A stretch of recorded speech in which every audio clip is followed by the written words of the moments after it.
बिस्मिल्लाहिर्रहमानिर्रहीम। अस्सलाम वालेकुम। Welcome to Zaika with Talat. कैसे हैं आप सब? अल्लाह आपको आबाद रखे, खुश रहें, जहाँ भी रहें खुश रहें। आज मैं आपको प्याज के सर्कल में काटे हुए प्याज की रेसिपी बताने लगी हूँ। ये बड़ा क्रिस्पी तैयार होगा।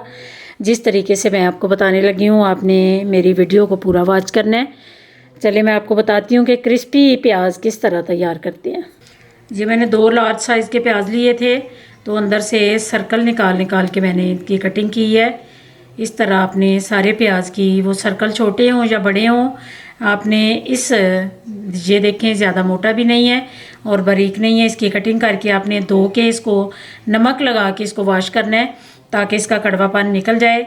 ये आपने रख लेने हैं। उसके बाद इसका ऊपर कोटिंग के लिए जो तैयार करना है बेसन, वो मैं आपको बताती हूँ। बिस्मिल्लाहिर्रहमानिर्रहीम। सबसे पहले आपने एक अंडा लेना है, वो आपने अंदर ऐड कर देना है।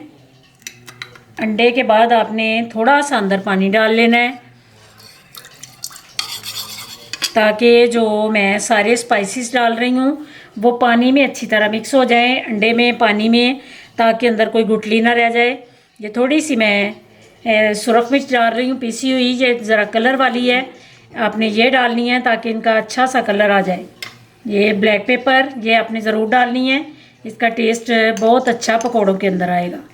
ये थोड़ी सी अजवाइन, सफ़ेद ज़ीरा ये डालना है आपने। उसके बाद ये कॉर्नफ्लोर के मैंने 1 टेबलस्पून कॉर्नफ्लोर लिया है, ये आपने ज़रूर ऐड करना है। इससे आपके जो सर्कल होंगे प्याज के वो बड़े क्रिस्पी तैयार होंगे। ये ऐड कर देना है। ये अब आपने इसको अच्छी तरह पहले मिक्स करना है ताकि अंडा और मसाले जो डाले हैं आपने थोड़े थोड़े, वो अच्छी तरह मिक्स करना है पहले।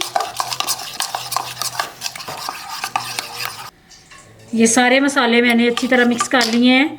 अब अंदर बेसन ऐड करने लगी हूँ। बेसन आपने अपने प्याज़ों के हिसाब से डालना है। ये अभी मैंने थोड़ा सा ऐड किया है, इसको मिक्स करके फिर चेक कर लूँगी, अगर और ज़रूरत हुई तो और डालूँगी। पहले आपने इसको अच्छी तरह मिक्स करना है, फिर पानी ऐड करना है। अगर आप पहले पानी ऐड कर लेंगे तो बैटर पतला भी हो सकता है, इसलिए आपने पहले बेसन को मिक्स करके तो फिर आपने पानी ऐड करना है। ये अब थोड़ा थोड़ा करके पानी डालना है, एकदम से कभी भी पानी ना डाला करें कि पतला हो जाता है। ज़रूरत थोड़े बेसन की होती है तो फिर पतला होने की वजह से बेसन अंदर और ऐड करना पड़ता है, इसलिए आप ये काम ज़रा ध्यान से किया करें। ये इसकी गुठलियाँ अच्छी तरह आपने मिक्स कर लेनी है। ये सारे सर्कल मैं इसमें सारे डाल के तो इनको डिप करने लगी हूँ। एक एक सर्कल को टाइम भी ज़्यादा लगता है, अफ्तारी में इतना टाइम नहीं होता कि एक एक सर्कल को आप डिप करके निकालें। सब को अंदर डाल के तो इसकी कोटिंग जो है वो अच्छी तरह कर लेनी है। उसके बाद आपने एक एक सर्कल करके तो कढ़ाई में डालते जाना है। ये इस तरह आपने इनको सबको पहले ही तैयार करके तो फिर आपने चूल्हा जलाना है। ये अब एक एक सर्कल आपने पकड़ते जाना है। बिस्मिल्लाहिर्रहमानिर्रहीम।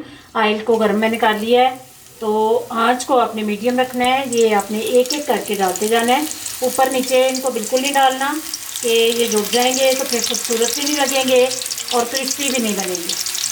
ये अलग अलग रहने से क्रिस्पी तैयार होंगे। ये इस तरह आपने अलग अलग से एक एक सर्कल को ऑयल में डाल देना। ये इस तरह जब ब्राउन हो जाए तो फिर क्रिस्पी हो जाते हैं। ये आपने निकालते जाना है इस तरह। अच्छी तरह ऑयल आपने इस तरह कर लेना है ताकि अंदर ऑयल ना रहे। अल्हम्दुलिल्लाह देखें माशाल्लाह इतने अच्छे क्रिस्पी से सर्कल तैयार हुए हैं। ये देखें। उम्मीद है आपको ये रेसिपी पसंद आएगी। अगर पसंद आए तो ज़रूर इसको लाइक शेयर कीजिए। दुआ में मुझे याद रखना। अल्लाह आप सबका हामी और नासिर। खुदा हाफिज़।